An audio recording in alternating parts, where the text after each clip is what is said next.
Grind meets the game. It's the sim side of golf where the fairways glow. Lost my learner numbers, let the whole world know. From the tee to the green, yeah, we dial it in. Second flight swing, but we play to win. Indoor lights, but the pressure real. Virtual course, but the cut still steel. Sim golf talk, get a spin rate clean. Breaking down the swing on the elite sim screen. Nashville nights, got the squad online. Grossing net champs, yeah, we all on grind. If you love this game, then you win the club. Welcome to the sim side, turn it up. What's up, everybody, and welcome back to the Sim Side of Golf podcast. Guys, this one's going to be a good one. I've been excited about this. Finally got BANDSAGGER in the seat and excited to hear from him. Paul, I'm going to hand it over to you and let you kind of introduce yourself. So I'm Paul Fleming. I live in Eastern Kentucky, and I like to play sim golf. That's pretty much it. Kind of got into it. I'd had sim setups in the past. I'd been around them a lot. I've been in the golf industry. I was in it for about 20 years, and it was just always so unrealistic. It wasn't very good. It never felt like you were playing golf at all. It just felt like you were hitting shots and, you getting some data on the shots. But honestly, I'd rather just hit balls and just look at the data than I would to actually play around the golf the way that sim golf was before. And someone introduced me to GS Pro, and I saw a little bit on YouTube about it. And I was like, that looks way more interesting. It looked like you could actually hit shots that reacted like real shots on the golf course and kind of develop a real course feel. And I played on it the first time on one of my friends' setups, and I was hooked. And I was like, I got to get one for the house because I don't have a lot of time for outside golf at this point in my life, and it's just hard to get away for 6 or 7 hours. So if I can play in 45 minutes and still compete, that was a much better option for me. Absolutely. Going to the golf course on the weekend for 4 to 6 hours, who knows? 100%, definitely more family friendly, if you will. And you get to play more golf, right? You just be able to walk out to garage or shop or wherever it is and just, hit golf balls or play rounds. And yeah, 100%. And it's the same thing for me. Like as far as, the satisfaction you get, like I feel like it's good on your wife and your family if you get to play golf because it kind of releases some of that stress from your week and, even from your day. And the fact that you can go do it at, 9 p.m. after your family's kind of settled in makes it an even more attractive option. I mean, I don't really crave outside golf. I still love it. It's still superior, but, it's more of like I can just do it on a special occasion and my game's still pretty sharp. So I really think I think we're on the dawn of sim golf really taking off because it's getting way more affordable. It's way more accurate, and it's just getting to where like so many people are getting setups now. I get new friends all the time that are like, "Oh, I didn't know you had GS Pro," and I'm like, "Yeah." And I just think we're in the beginning of this, and I think sim golf's actually going to take golf's popularity to a place that people just really haven't seen, especially for the avid golfer. And the avid golfers, the ones that are going to have simulator setups anyway. Yeah, it's definitely, I mean, it's more affordable. There's a lot of products out there. There's, the market's, I wouldn't say flooded at the moment, but it's definitely grown in popularity. And yeah, I think some of that is the affordability. I also think, there's TGL now. So it's in its second year, and that brings the kind of the sim side into the PGA side. And so it's obviously sim golf, but with PGA pros. And, that's going to grow the game. It's going to get a younger generation kind of into it from the gaming side of it. And yeah, I think that, it's more affordable. We have TGL, and there's several factors into just why it's kind of blown up. And I also think it just takes a long time to go play golf outside. So yeah, it definitely has grown. So let's talk about World Golf Ranking. So World Golf Ranking #1 currently been holding the spot for a few weeks now, and just kind of tell us, is that something that you sought out to do? Is it something that just kind of came, you know, by happen chance, or just why and how did did the world golf ranking number one come into play?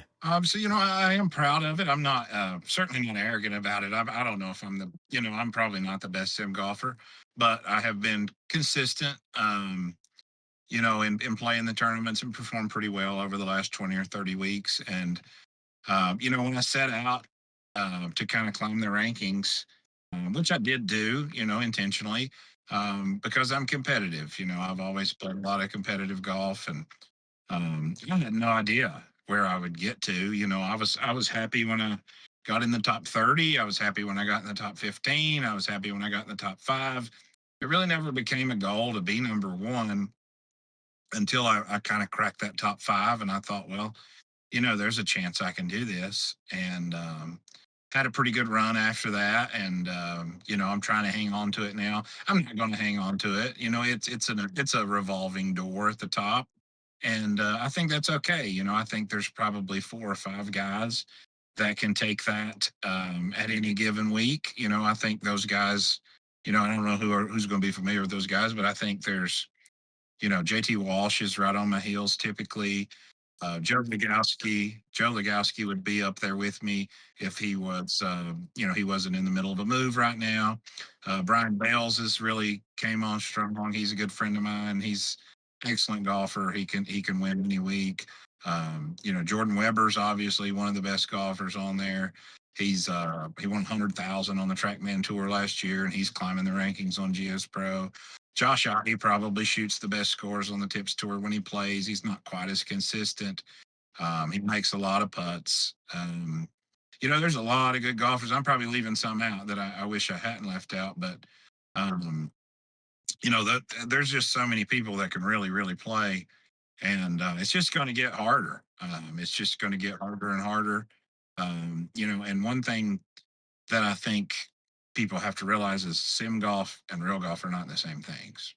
I think you could take those top 10 and put them outside. It may be a different order. You may feel totally different about it. I feel like I am slightly better at sim golf than I am real golf. I'm probably a +4 handicap when I'm playing a lot, which I've shot some good scores, but I'm more consistent in the simulator than I am outside. I don't know if that's because I have a simulator now and like my game has evolved some, and I do think that's part of it. But it's just really really fun to compete. I never set out with that goal. I am going to try to hang on to it. If I lose it, I'm going to try to get it back. It's just, but I know we're all pretty even at the top, and it's just week to week. And you get a lot of points these days to win on tips. I mean, it's really jumped up. It used to be like 4, 5, 600, and now it's 1,300 if you win tips. I mean, you can jump from 10th to second, third. So it is volatile, and I think it's designed to be that way. And I think it's good that it's that way because so people can climb the rankings rather quickly. But it's fun. I'm having fun with it. Like I said, I have no arrogance about it. I don't think I'm, I mean, it feels crazy to even say that I am number one, and I know it's not. Yeah. It's not number one out of like millions. It's number one out of a few thousand. And but I mean, it's nice to get there. I'll always be able to say I was at one point. I don't know how long I can do it. I'm 41. I feel like I'm actually swinging better now than I did when I was 25. That's why I love golf. I can't go play basketball and be who I was at 22. Um, but it's been fun. It's been really fun, and I've got um, a lot of guys that I've competed with that I've got a lot of respect for, and really pretty good friends with most of them too. Yeah, we've kind of always heard that golf is an all age sport. What I mean by that is, like, obviously you can play when you're little, and you can play throughout your whole life cycle as you get older. And you mentioned basketball. Like, obviously that's probably of the sports outside of golf the easiest to just go find a pickup game, if you will. It's virtually impossible to do that with football or with baseball. You can't just go to a field Yeah. and say, "Hey, let's have pick up football," or let's go to the baseball field and have pick up baseball. So I think golf 100% is kind of that one that you can just on the weekends or weekday you can hit the golf course with someone or by yourself.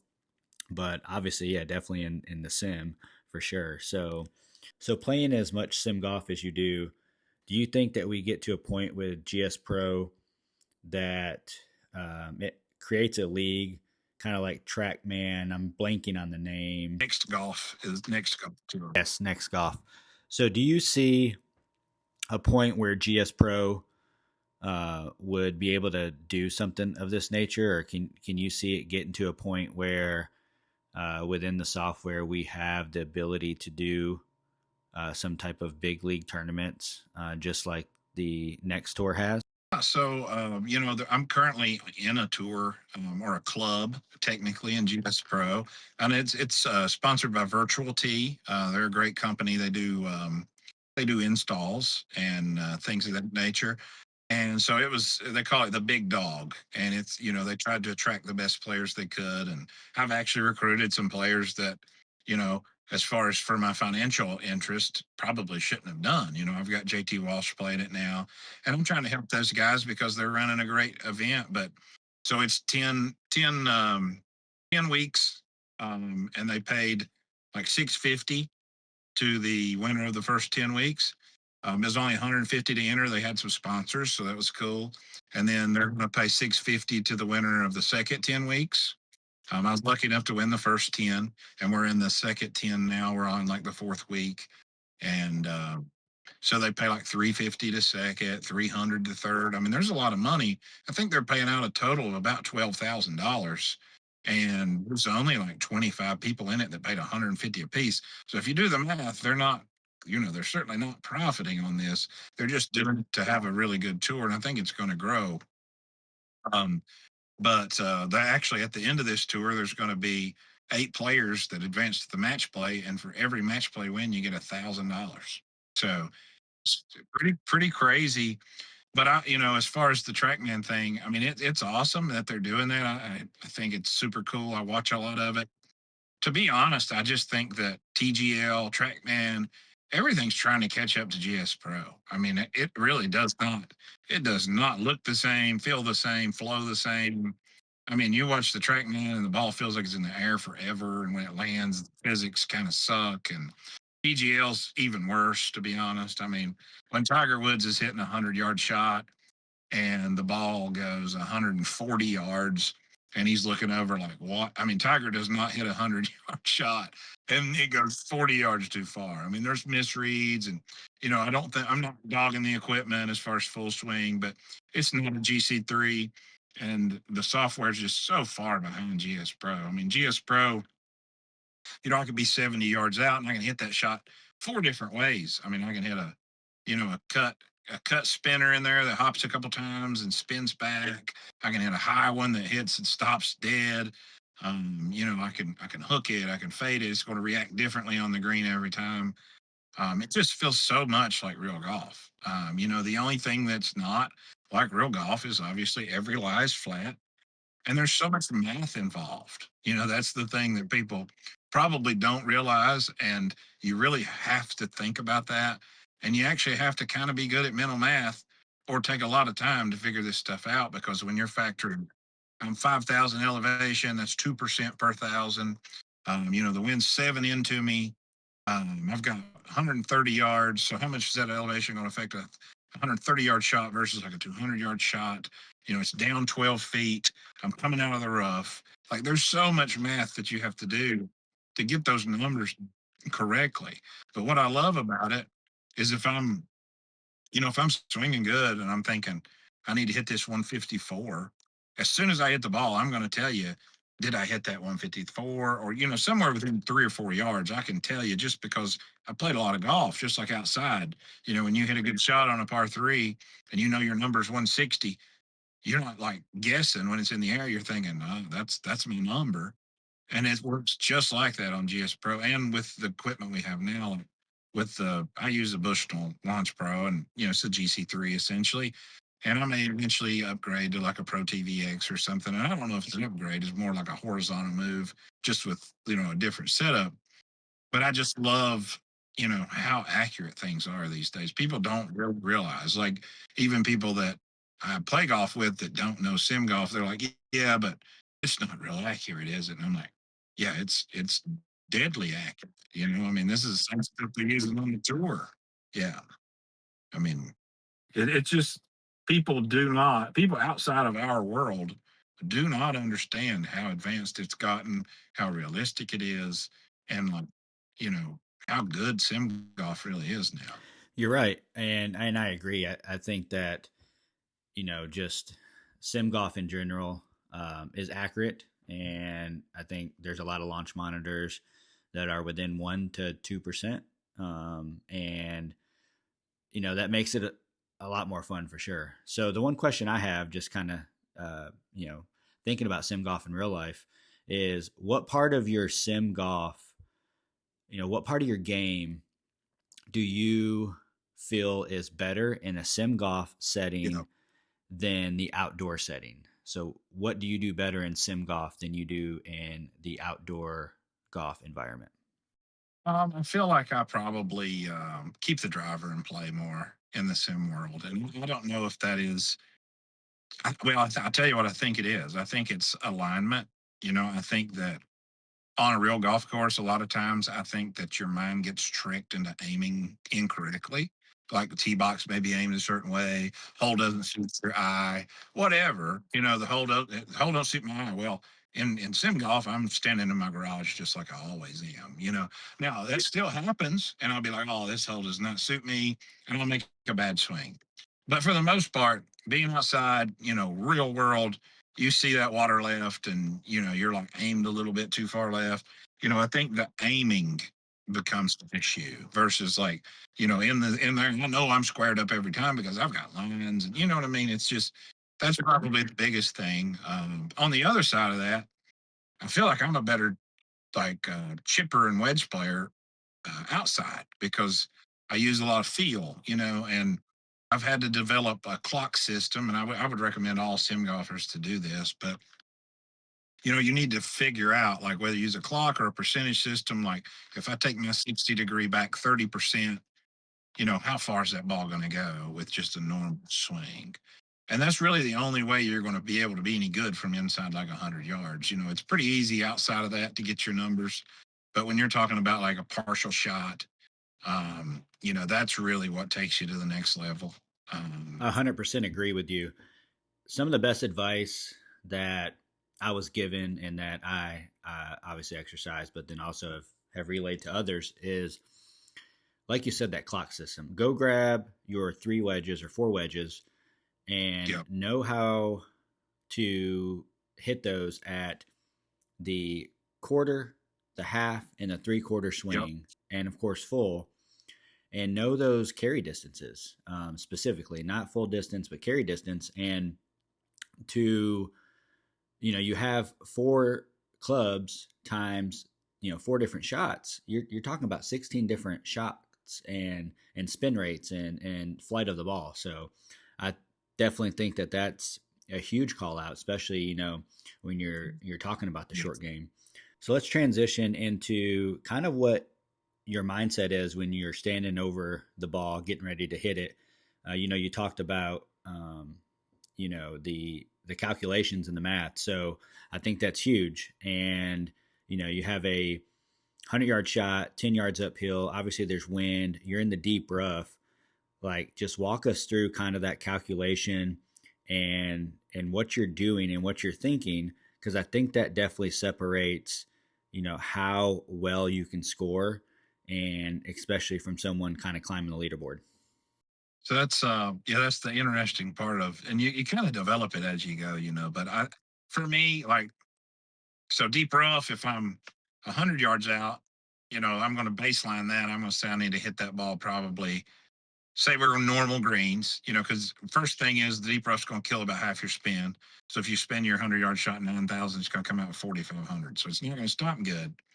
So I'm probably going to try to land that 110, or fly at 110 raw, because That's going to land me somewhere around 95, 94, probably release a little bit. Then I start factoring the wind. So if it's 3, 4, 5 miles an hour into, that's usually almost a yard for yard, like 3, 4, 5, pretty close to that. Depending on the club, if it's launching lower than that, it may not affect it that much. Um, Out of the rough, like regular rough, I probably calculate like 5 or 6%, but depending on the club, if it's a lob wedge, I calculate less because that launches higher. And the way GS Pro works is if you launch it higher, that's going to have less rough penalty. If I'm hitting a 5 iron out of the rough, I'm going to have to calculate more rough penalty for carry because I'm going to launch that at like 17, 16 instead of 35, 34, and that really factors a lot, and then the elevation comes in, and you just pick yourself a number. You get to where you're really really good at doing it. But I do think that a lot of people just don't understand GS Pro enough to play well yet. Like Joe Legowski's got it to a science. Like he's got lots of videos and stuff that will kind of tell you exactly what to do, and he's great at it. He never has the wrong number, and I try not to, but it does happen occasionally. Another thing you got to worry about is like even on that shot I'm talking about from 100 yards deep rough, you got to think about the stimp. And I know it's crazy, but if it's an 11 stimp and that ball don't have much spin, well, if it gets rolling, it's going to stop pretty quick. If it's 13 stimp, that thing's going to roll forever. And the difference between 11 and a 13 is crazy different. Um, So totally. And another thing that I think matters a lot to, and people don't really factor right is the how to like the putt distance. I don't think many people have that figured out. And the way I do that, just for anybody that is interested, if it's uphill, I use a foot to an inch. So if it's up 5 inches, I'm gonna try to hit it 5 feet harder, whatever stimp that is. And downhills when it gets interesting for me. If it's an 11, I pretty much go a foot and a half. So if it's down 3 inches, I'm gonna play 4.5 foot down. But on 13, I'm probably playing it even shorter than that. Not crazy, but I don't have like an algorithm for it. But I would say if it's 14 down 4 inches, that would be 6 on an 11. I'm only hitting that ball 6 or 7 feet on a 13.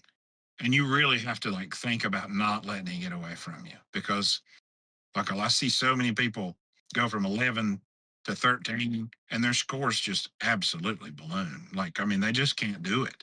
And it is a very, very touchy feeling. Like when you hit a 6 footer, you got a 14 footer and you're hitting the ball 6 feet in your sim and you feel like you're like barely touching it. It takes a while to trust that. But the biggest advice for that I could give people is like, trust it. It's going to get there. You're not going to come up short very often downhill from 13 feet on a 13 stimp. It's just not going to happen. Yep.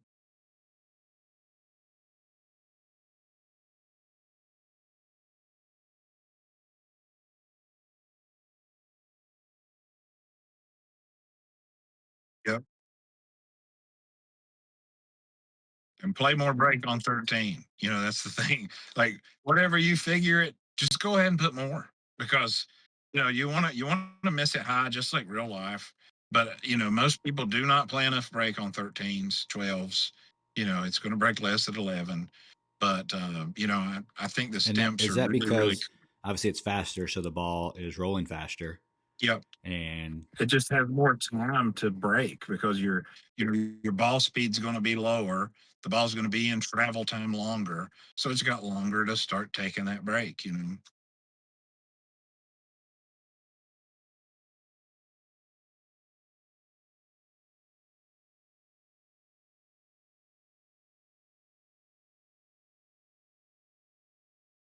I did. So I never picked up a club till I was 16. And well, I started playing oh, golf at don't tell us that. 16. Don't tell And, us that. I really fell in love with it though. I mean, I played more from 16 to 18 than most people probably play in 10 years. So I was playing so much golf. I had a perfect situation. Got a little course in Eastern Kentucky called Raven Rock, which has been my home course most of my life. And it was 10 minutes from my house. I started putting up carts up there to play golf for free. And so I got a scholarship at 18. So I went from like not playing to playing college golf in 2 years. So I still wasn't very good. You know, it was NAIA golf, which is really high level, but I was not high level at the time. You know, I was shaky. You know, I could play good rounds, but I just hadn't played enough golf. And so I went to U Pike, is what it's called now, Pikeville College in Eastern Kentucky. They've got a good golf program now. They were not good when I was there. I think in 4 years, I think I was the only person to break 80. You know, while I was there, it was fun though. We had a great time. And so I went out of that. I went into the PGA program at that same club, Raven Rock, and I was in the program for a while. Um, and then I was assistant pro up there for years. Then became the pro. Then I became the general manager. I was there for about 14 years total. And I actually do have the course record up there, which is cool as of now. You know, but I've got the best chance to have it because I played the place 5,000 times. Um, oh yeah, I mean, yeah, you give one guy 5,000 tries and another guy 50 tries, and they're same level. Who's going to win? You know, so so that's cool. And so then I actually I met a guy, and we kind of hit it off. And I went to Florida and ran a portfolio of courses down there. Orange County National was one of them. Celebration Golf Club around Orlando, Golden Bear Club at Kings Point in Windermere. We had about seven courses total, but Thistle and Myrtle Beach. I don't know if you, it was a really nice course. They had a really nice portfolio of courses, and they were very good to me. And we had a good run down there. I got to play a lot of golf. I started a mini tour. Me and my partner started a mini tour, and we actually had 100,000 first place in one event. Had like 200 signups.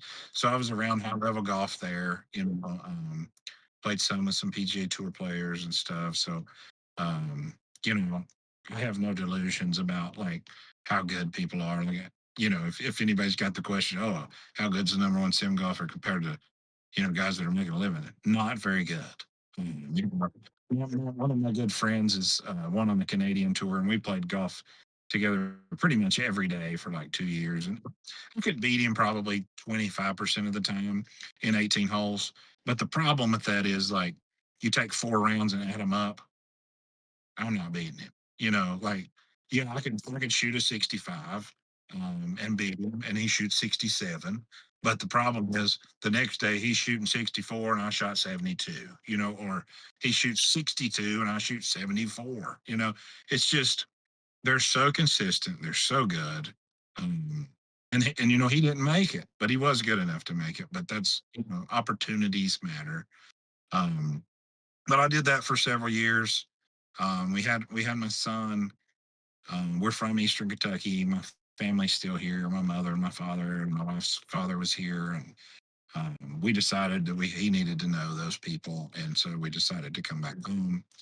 And I've not played a lot of golf since then, you know. So the sim golf thing kind of hit the spot for me because I went from playing like every day in Florida to like maybe once a month, once every, you know, 2 or 3 weeks here.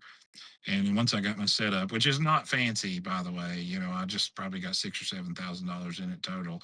I play barefooted. I play in my pajamas. You know, my YouTube channel's got all that in it. I have no, you know, I am not uppity when it comes to this. You know, it's in my house. I'm playing in my pajamas. You know, so, Yeah, I remember when I first started kind of watching some videos and hearing about you. I was like, man, this guy's barefoot and in his pajamas. That's just awesome, though. I mean, that just a testament of who you are and how humble you are, but also just, you know, being yourself. And yeah, it's it's that's awesome. you know, it is what it is. You know, I mean, I mean, before I got to YouTube, I played with my shirt off most of the time. It's just, it is what it is. So, you know, I mean, if anybody is, you know, taking it way more seriously, you know, you really don't have to. You can get up the leaderboard with setups that aren't optimal. You know, I don't have Josh Ottie's $50,000 sim set up. I am going to try to improve it, but not because I think it's going to make me a better sim golfer, just because it's kind of my passion at this point. You know, But yeah, I mean, from there we came back. I manage a used car dealership now, um, and I love it. I love what we do. I love. But honestly, if anybody's watching that hasn't like taken the plunge and actually gotten a sim set up and they're really thinking about it, but can I justify the cost, whatever? Just do it, because honestly, like, out of everything I've ever done, and I've tried a lot of things to improve my quality of life, the biggest quality of life, like like purchase that I've made that has had the biggest impact has been my sim golf setup. And it sounds crazy, but it's just for your mental health, for like, just the ability to entertain yourself. Like, we used to play computer games and that's all cool and fun, but it's not physically active. So I've kind of gave all that up, and I just go out to the sim, and like it's just like a complete reset for me. Uh, and I just can't say how much it has been fun. I agree. And, the first setup I had was in my garage, and I think maybe slightly over $1,000. And that's with being able to hit into a screen. Yeah, And, that's obviously the most desirable. But with the price of launch monitors now, I mean, you can hit on and see it on an iPad. You can hit and watch it on a TV. You can hit into a net. I mean, yeah, there's just there's so many different ways today to have a sim, and you're 100% right.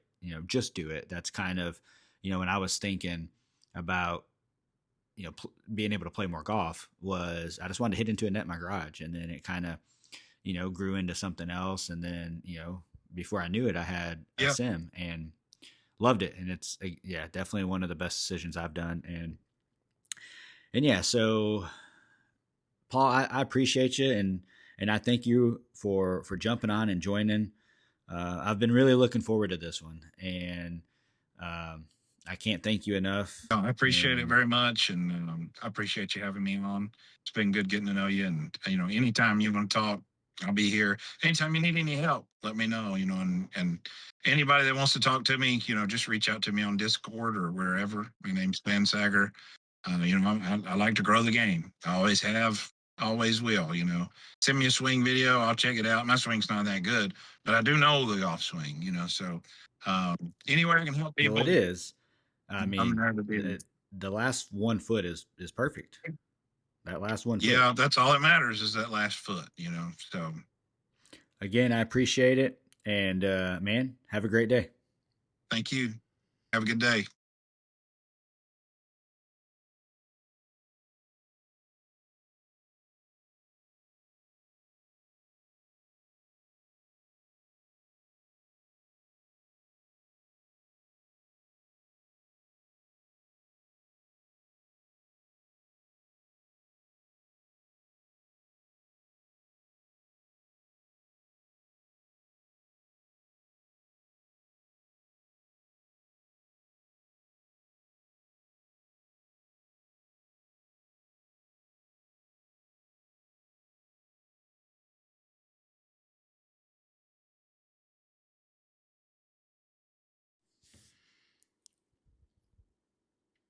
Yeah, the closure rate. So your last 2 foot is good, great for sure. Yeah. Well, hey, I appreciate you joining. I was looking forward to this, and yeah, can't say thank you enough.